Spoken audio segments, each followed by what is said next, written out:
Erik Suravani, di sini selaku Head Production Original Series Content. Oke, boleh tepuk tangan dari Vision Plus.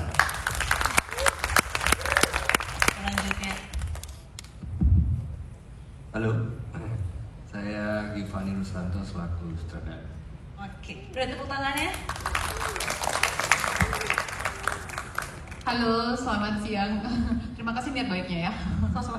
Selamat siang teman-teman media semua, teman-teman dan keluarga yang udah datang juga. Perkenalkan saya Givina di film series Second Account ini aku berperan sebagai Rini. Tepuk tangan boleh? Waduh lemas. Halo, selamat siang semuanya. Nama aku Naura Hakim dan di series Second Account aku berperan sebagai Dewi. Boleh tepuk tangan ya? Halo, selamat siang semuanya. Saya Ruth Marini. Di sini saya selaku produser dan juga pemain di Second Account. Terima kasih. Halo, salam kenal semuanya. Saya Rifki Zarkasi, salah satu co-produser dari Second Account.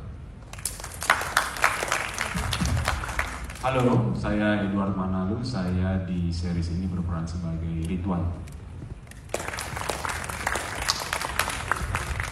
Halo, saya Mariam Supraba. Di series ini saya berperan sebagai Tati.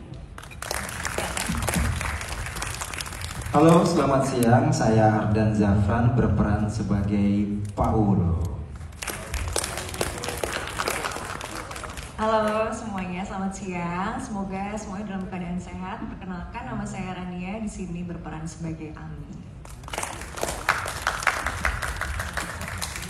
Halo, selamat siang semuanya.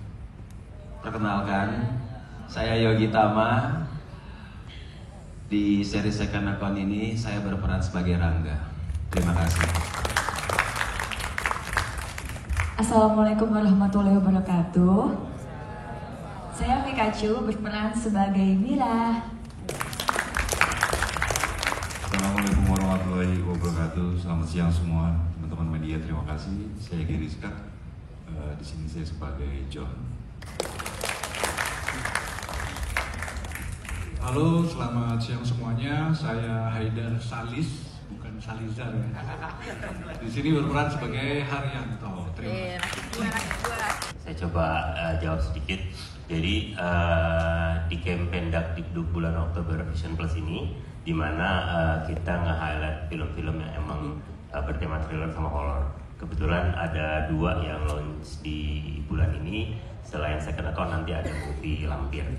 Ya, jadi memang itu salah satu program campaign kita di bulan Oktober ini. Mengenai Second Account sendiri, sebenarnya ceritanya itu bermula lebih dari setahun yang lalu ya Mbak Ute ya.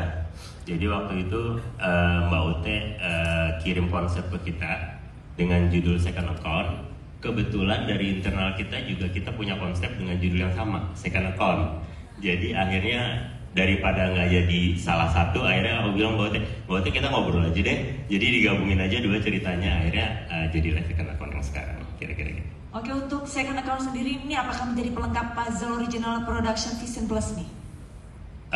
Iya, betul. Jadi di tahun 2024 ini kita banyak variasi genre yang kita tawarkan.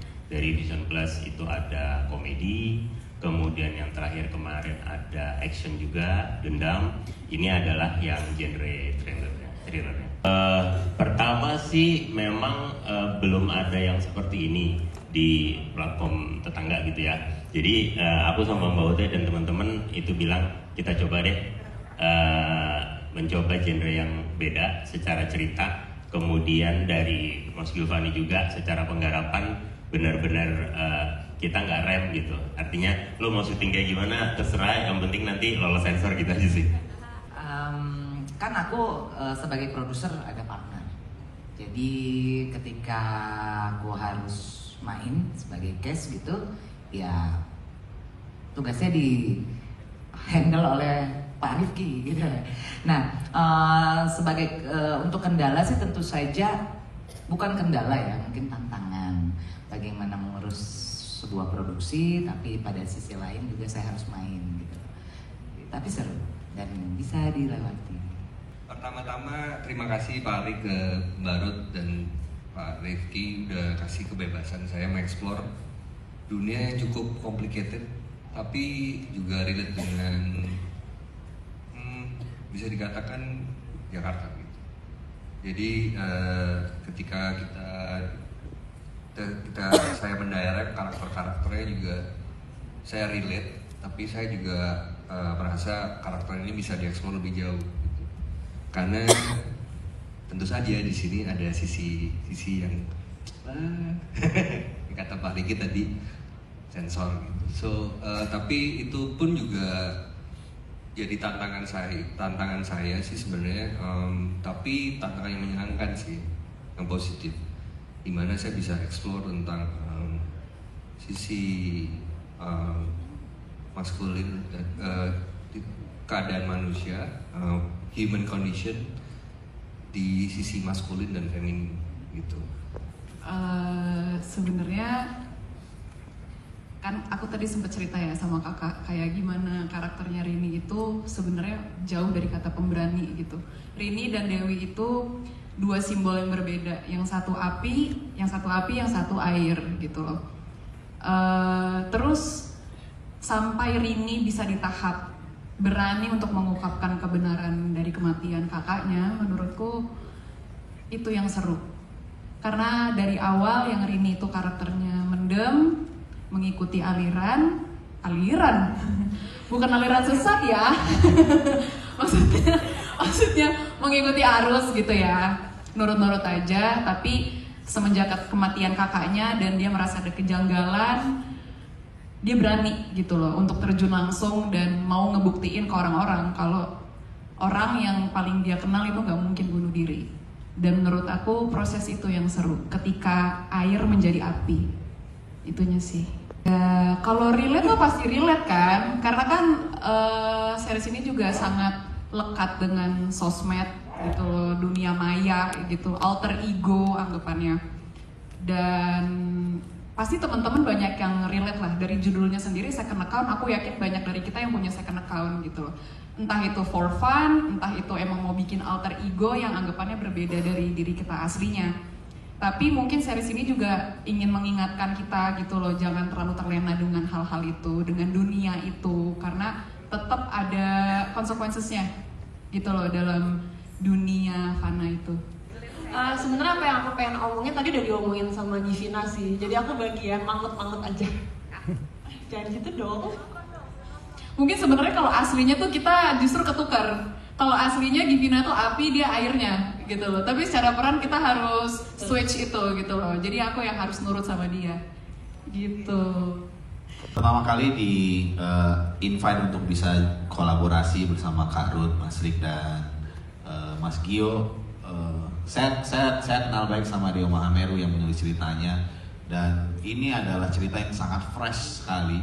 Saya pun deg-degan ketika bilang ini beneran boleh di syutingin ya, lihat skenario begitu. Tapi ternyata teman-teman dari Vision memberi ruang untuk teman-teman produksi untuk bisa kasih kebebasan juga kepada director untuk bisa explore sejauh mungkin. Selama nanti disensor ya, ketemunya di situ, tapi secara eksplorasi dikasih ruang sebesar-besarnya.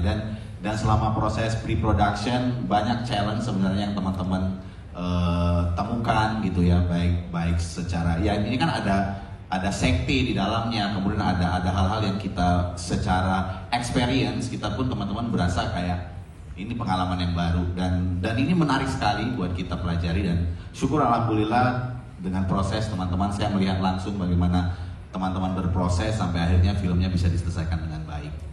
Jadi Dewi ini dia itu merupakan cosplayer, tapi cosplayernya yang bandel ya, yang 21 plus, 20 plus, 18 plus. Wibu Ya, wibu. Dan sebenarnya it's very hard for me ketika aku harus melakukan adegan-adegan itu, karena aku juga sebelumnya tuh nggak tahu sama sekali gitu, kayak aku nggak tahu gimana sih seorang cosplayer tuh biasanya ngapain, dan mereka tuh ngelakuinnya tuh gimana aja tuh aku nggak tahu. Sampai akhirnya aku harus melakukan riset, dan emang sebelumnya aku sempat ngobrol juga sama director kita Pak Gio, Dan aku sempat dikasih beberapa film ya Kak waktu itu. Beberapa film, jadi kayak aku bisa melihat kayak harus kayak gini gitu. Ya, kesulitannya ya karena saya mempunyai dua putri yang mempunyai karakter berbeda dengan kehidupan nyata saya sendiri gitu yang masih kecil-kecil, cowok-cowok semua lagi dan anaknya. Dan yang menjadi kesulitan saya adalah memberikan izin kepada kepada Dewi untuk membantu bapaknya yang seharusnya sebagai orang tua memberikan tanggung jawab penuh terhadap putri-putrinya ini untuk secara ekonomi, finansial atau apapun menjadi tanggung jawab orang tua. Tapi di sini Ridwan tidak berdaya gitu. Jadi langkah yang diambil oleh Dewi ini nggak spoiler, cuma memang agak berat untuk memberikan. Tipis-tipis ada tuh. Membangun chemistry pemain, yang saya suka itu setiap pemain menceritakan hal-hal pribadi yang tidak pernah diceritakan sama orang lain. Itu yang membuat pemain satu sama lain makin bonding. Kita juga hampir setiap hari ketemu, macam keluarga. Terus juga ada drama-drama di lokasi juga, sampai Naura nangis juga. Drama apa boleh dong? Sampai dia nangis nih, sampai nangis lagi. Sampai dia nangis, dia bener-bener nggak kuat dengan adegan itu. Tapi kita semua pemain di sini menguatkan dia. Ayo, kamu bisa Dewi. Ayo, kamu bisa. Dan pada akhirnya dia sukses. Series ini saya hanya lebih banyak berinteraksi dengan Naufal, karakter yang diperankan oleh Naufal Hendra namanya. Jadi kami adalah ibu dan anak. Kami jadi lebih sering ngobrol aja sih dalam prosesnya. Dan memang ceritanya Tati ini kan ibu yang sangat overprotective ya. Udah overprotective sangat lagi sama anaknya. Jadi bisa dilihat nanti di filmnya. Jadi pastikan nonton dari episode 1 sampai 10. Jangan kelewat sama sekali, karena disitulah keseruannya. Chemistry di project ini tuh menurut aku sangat organik dari awal kita reading. Jadi lucunya dari pertama kita workshop, kita reading, kita tuh banyaknya ngobrol. Kita belum menyentuh ranah skrip lah gitu. Di situ kita cerita-cerita tentang luka kita masing-masing, kita saling kenal, dan itu secara nggak langsung mendekatkan kita satu sama lain gitu loh. Terutama sama Naura juga kan, karena aku harus menimbulkan unconditional love gitu loh sama Naura. Di sini dia memang jadi kakakku dan kita sangat erat gitu hubungannya. Tapi dalam adegan itu sejujurnya kita sedikit banget. Jadi aku harus punya bonding dan imajinasi yang kuat supaya ketika adegan-adegan yang bersangkutan dengan Dewi itu aku langsung sakitnya tuh ada gitu. Dan selama proses reading itu aku sangat terbantu akan hal itu gitu loh. Dan teman-teman semuanya tuh terbuka gitu untuk diajak diskusi, kerjasama. Jadi rasanya genuine aja ketika kita di set, kita udah nggak nyari-nyari lagi, tapi kita udah main sebagai karakter itu gitu. So thank you ya guys. Kenapa teman-teman harus nonton Second Account? Itu pertama karena visualnya yang cantik, yang digarap juga oleh director kita, Gio. Shot-shot, sejarah, angle-nya tuh nggak kayak biasanya lah gitu. Yes, ekstrim gitu. Terus yang kedua, ceritanya, dramanya itu sangat relate dengan kita semua dan sebenarnya mengajarkan kalau kebenaran itu nggak selalu indah gitu. Ketiga, aku dengan percaya diri mengatakan di sini semua pemain dan semua divisi itu mengerahkan semuanya. Kok aku mau nangis ya? Ada tisu.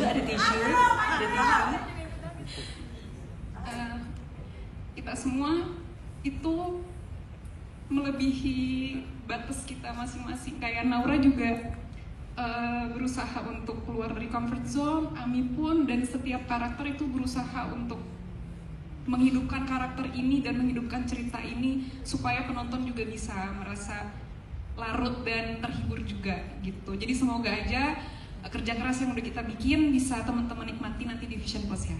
Thank you.